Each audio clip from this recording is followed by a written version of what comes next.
Hey, this is Stephanie, and this is one of my 100 conversations videos, documenting my challenge to have 100 conversations with inspiring entrepreneurs. Everyone tells you that you need to make your business stand out, right? They do. And everyone probably wants their business to stand out. You want to stand out from the competition, right? What they don't tell you is that there is a price for that. Let me give you an example. Very recently, I created a course, and I spent a good 2 months of blood, sweat, and tears on this thing. And I decided that if I was going to spend that much of my time on it, I was going to make it fun for me. Fun for me, and hopefully for the people who were participating in it, for my students. Now, it is fun for me to teach things. It's also fun for me to be silly and goofy and playful. And I want more of that in my life. So I decided very deliberately, very consciously, to integrate that into this course in a way I never have before. So with each week of this course, you can see I'm smiling about it even now because it just delighted me. There was no purpose to this whatsoever other than the fact that it made me happy. Each week I would do something a little ridiculous, silly, crazy, interesting. One week we did, I wrote a limerick. The next week I had a poem in honor of Facebook ads or something. I did Mad Libs interactively with the webinar participants. So in other words, each week, and I sang a song with goofy lyrics. Every week I had something, and it probably took us usually under 2 minutes, maybe 5 minutes to do this. After the course was done, I sent out a request for surveys to get feedback from our students about what they liked, what could be better. And some people really, really liked the fact that we were fun and playful. But a couple of people inevitably said things like, if I'm going to spend an hour on a webinar, I don't want to waste my time listening to limericks and silly songs and stories about your family. And someone else said, hey, I think it's great that you're having fun with what you're doing, but it really isn't very efficient use of my time. I respect those opinions. And I thought about that because every time I read surveys, I have dread about it, right? Because I'll admit it, I still care what people think about me. And when I get criticized, especially when I've poured my heart and soul into something, it hurts. And I have this habit of always thinking, are they right? Always questioning when someone says something about me that I did not so well and I need to improve. It works for me in some ways because it means I'm open to criticism, but in other ways it takes a toll sometimes.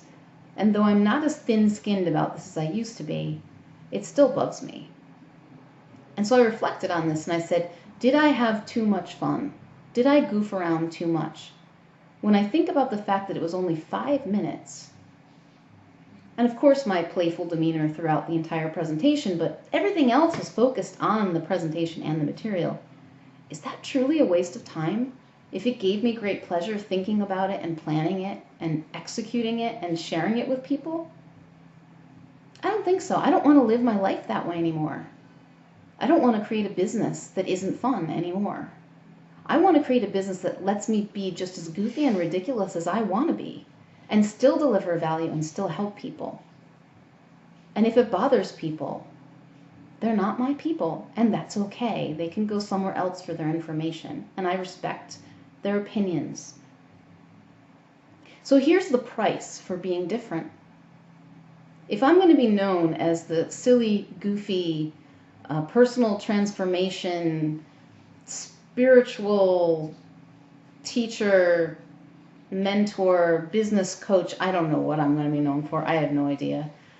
But if that's what it becomes, and it's different enough that people notice, and it's different enough that it stands out, you better believe there are going to be people who don't like it. They're going to say, she's too ridiculous, she's too goofy, I can't handle it, it's not serious enough. And I'm going to have to deal with that feedback. Or I can change. I can dumb things down. I can become more vanilla. I can make myself look just like everybody else and be quote unquote professional and not have as much fun with what I'm doing. I'm not going to stand out.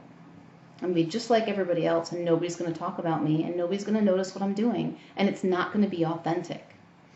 So here's the thing that you need to face. There's a risk involved in being authentic and different in your business. If you're going to do that, you are going to receive negative criticism. There are going to be people who don't like you, and that's the point.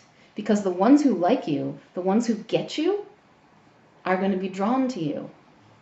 That's how it works, and it takes guts. It's not easy. I'm going to tell you, it still bothers me, but it's worth it, because you get to create a life and business that you want, that works for you, that lets you experience joy. So don't give up. My question today, how can you be just a little more authentic? What would you like to do in your business? If you could have fun with your business, it's not going to look like it does for me with silly limericks and songs and poems, right? But what does it look like for you? If you could have fun with your business, what would you do? What might that look like? I challenge you to take one small action on that and see what happens. Notice how people respond. And if you'd like to talk with me about this, about how to make your business stand out, how to find your authentic message, how to communicate it with the people you want to connect with, then click the link below, leave a comment, PM me, let's talk. I'm still doing my 100 conversations, and I would love to talk to you.